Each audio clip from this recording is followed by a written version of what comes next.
છો બધા મારી યુટ્યુબ ચેનલમાં તમારા બધાનું સ્વાગત છે. આ જો કૃષ્ણ જન્મ છે અને અમે બધાય તૈયાર કોપી થઈ ગઈ છે. બધી ચણિયા ચોળી પહેરાને તમને બતાવું, બધાને ઉભી બતાવું, આખા બધાના લુક બતાવું. ચલો, આ મારી માસીની દીકરી છે, એ પણ ચણિયા ચોળી પહેરીને તૈયાર થઈ ગઈ છે. ઓય એક અહીંયા તૈયાર થાય છે.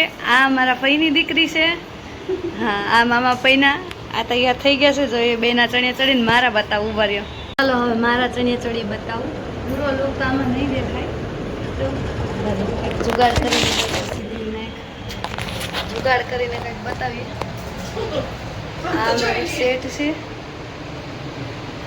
ના કંઈક અમે માથું બાથવાળાનું રૂમની હાલત તો અત્યારે અમારી જોવા જેવી છે નહીં બહુ, કેમ કે અમે તૈયાર થઈને બધા જઈએ છીએ.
ભાઈ કૃષ્ણ જન્મમાં હારા તૈયાર થયા હતા, ચણિયા ચોળીને પહેર્યા હતા. અને મેં છે ને આ રીલ જોઈ હતી ઘરે હતી ને ત્યારે કે મારે આવી રીલ ઉતારવી છે. મને બહુ ઈચ્છા હતી કેમ કે અમારા લગ્ન થયા ને ત્યારે કોઈ pre wedding photoshoot, pre wedding video એવી કોઈ સિસ્ટમ હતી જ નહીં. તો મારી બહુ ઈચ્છા હતી કે હું આવી રીતે વિડીયો ઉતારું. તો ત્યાં શ્યામભાઈ કરીને છે જે એના કોન્ટેક નંબરે આપેલા છે, ઇન્સ્ટાગ્રામમાં તમે કોન્ટેક કરી શકો એમનો. તો ત્યાં અમે બસ આ રાતે ગયા હતા વિડીયો ઉતારવા. તો લાઇટિંગ બાઇટિંગનો કોઈ પ્રોબ્લેમ નથી કેમ કે એ લોકો પાસે બધી સુવિધા હોય છે. અને સરસ વિડીયો ઉતાર્યા, 2 વિડીયો ઉતાર્યા, એક મારી એકલીનો છે અને એક અમારા 2 જણાનો છે. પેલા જઈ તો ના પાડતા હતા કે નહીં તું ઉતાર લે એકલી. પછી મેં કીધું નહીં, એક આ યાદી છે ને. તો ત્યારે કૃષ્ણ જન્મમાં તૈયાર થયા હતા ને ચણિયા ચોળીને પહેરીને, એટલે મેં કીધું ચલો હવે આજે જઈ આવીએ. ને બસ જો આવી રીતના કંઈક શૂટિંગ કરે છે એ લોકો. હા, થોડુંક પબ્લિકમાં જઈએ તો કોન્ફિડન્સ લેવલ ઘટી જાય, પણ મારી ઈચ્છા હતી એટલે વાંધો ન આવ્યો. વિડીયો બહુ સરસ ઉતાર્યા.